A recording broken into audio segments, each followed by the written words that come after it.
Кочегары мы не плотники, самые монтажники, высотники, да, из высоты вам шлем привет. Приветствую на канале Castle Storm. На днях я прочитал в новостях информацию о том, что всеми нами любимый актер Михаил Ефремов предложил для примирения России и Украины подарить Украине Керченский мост.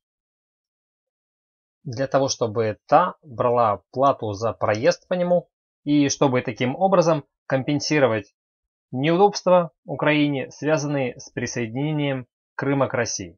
Небольшая историческая справка. Михаил Ефремов – это сын того самого Олега Ефремова, легенды советского кинематографа, с участием которого сняты более сотни как советских, так и российских фильмов. А Керченский мост – это тот самый мост, который был совсем недавно построен от Таманского полуострова в Краснодарском крае до Республики Крым.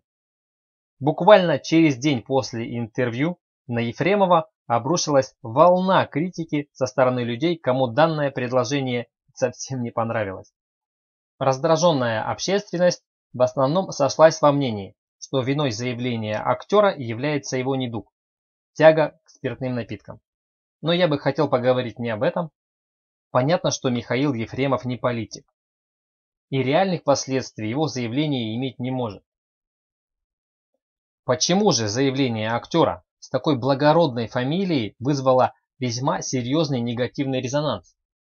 На мой взгляд, это связано с тем, что в последнее время в СМИ негатив вокруг российско-украинских отношений просто зашкаливает. При этом в российских СМИ часто цитируются высказывания украинских граждан, обостряющих российско-украинские отношения. Так, то украинский теннисист заявит о своей ненависти к русскому языку в День русского языка, то украинские радикалы обратят на себя внимание предложением взорвать Керченский мост, то воскресший украинский журналист обвинит в своей псевдосмерти российские власти. Ну, безобразие, согласитесь? В общем, я так понимаю, что сердце Михаила Ефремова просто не выдержало от такого накала информационных страстей, и он решил внести свой вклад в решение вопроса российско-украинских отношений и сделал такое оригинальное предложение. Ну, в принципе, почему нет? У нас в стране каждый имеет право выразить свое мнение. Мне кажется, что идея у Михаила Ефремова правильная.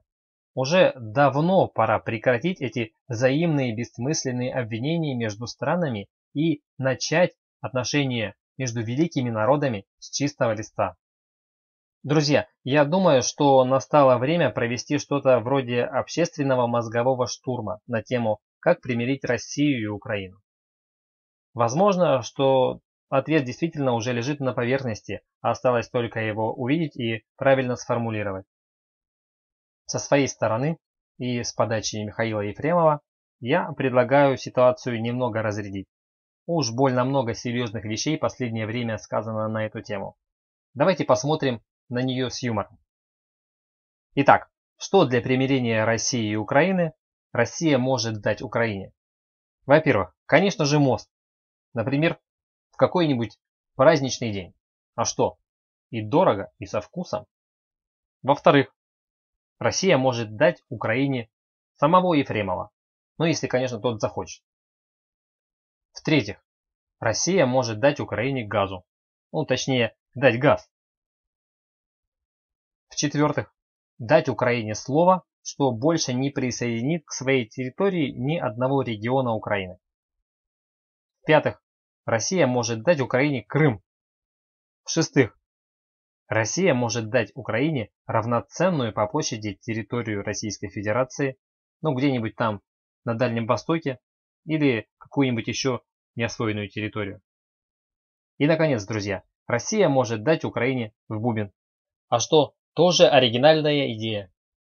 Друзья, ну а если серьезно, то я искренне уверен, что в настоящий момент российско-украинские отношения переживают тяжелейший этап развития, по прошествии которого без преувеличения народы России и Украины вновь уверенно смогут себя назвать братскими.